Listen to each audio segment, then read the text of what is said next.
Hey Jessica, it's Jessica. I would like type it out and stuff, but it's so much easier just showing you.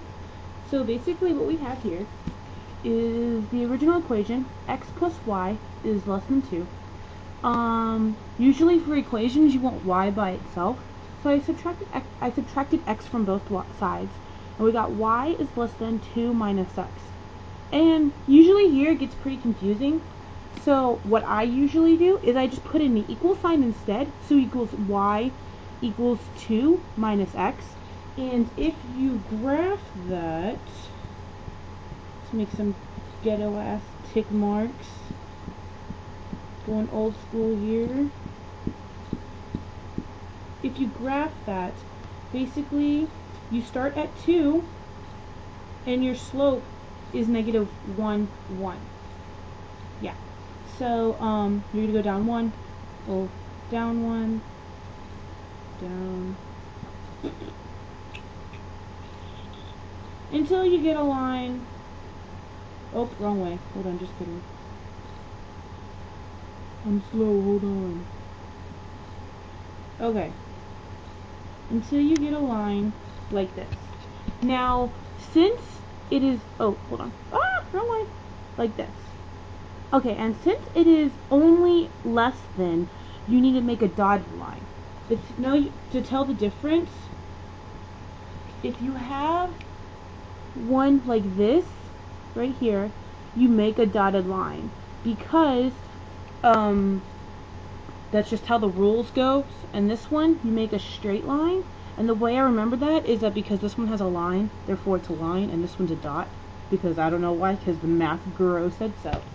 So what we're going to do is we're going to make this a dotted line. Okay. So we have a beautiful dotted line on our graph now. And since the y is less than 2x, that means you need a shade under the line because it's less than it. So this is what your graph should look like after all of it. And if you have to graph the same one, I'm just gonna erase it, because if you have to graph on the same line, you probably have graph paper and I don't. You have 2x plus 2y is greater than or equal to 0. So what we're gonna do here again, oh, it's still wet. Damn it. Okay, what we're gonna do here now is we're gonna subtract 2x from both sides. So we get 2y is greater than negative 2x. So we have that little thing right here. And now we're going to divide by 2. Now, when you divide, you don't have to flip it, the sign, because usually when you're dealing with inequalities, you have to flip the sign if it's a negative. But since we're not divided by negative 2, we don't have to flip it. At least that's what I remember. I'm pretty sure. I want you to quote me on it, but if I'm wrong, I'm sorry. I mean, like, it's been a while since I've done inequalities. But we have y is greater than or equal to negative x. So there we have y is greater than or negative to equal negative x. So we're just going to say this is y equals x. And if you draw that on the line on a graph,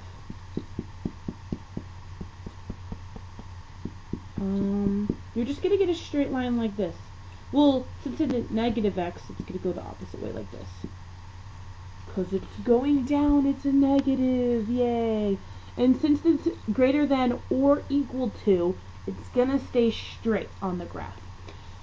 So, since y is greater than, we're going to shade this way.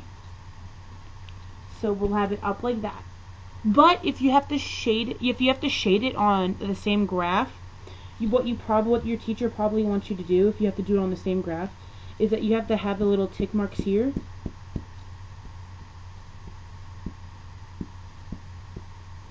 Here is your graph. You see how like my really ghetto dotted line is shaded under and my straight line is shaded above? So you probably just, like the way you have it, it's probably meant to just shade in between those two lines. And if you have any questions, I'll make another video. I'm sorry, this is really ghetto, but I hope it helps you. Alright,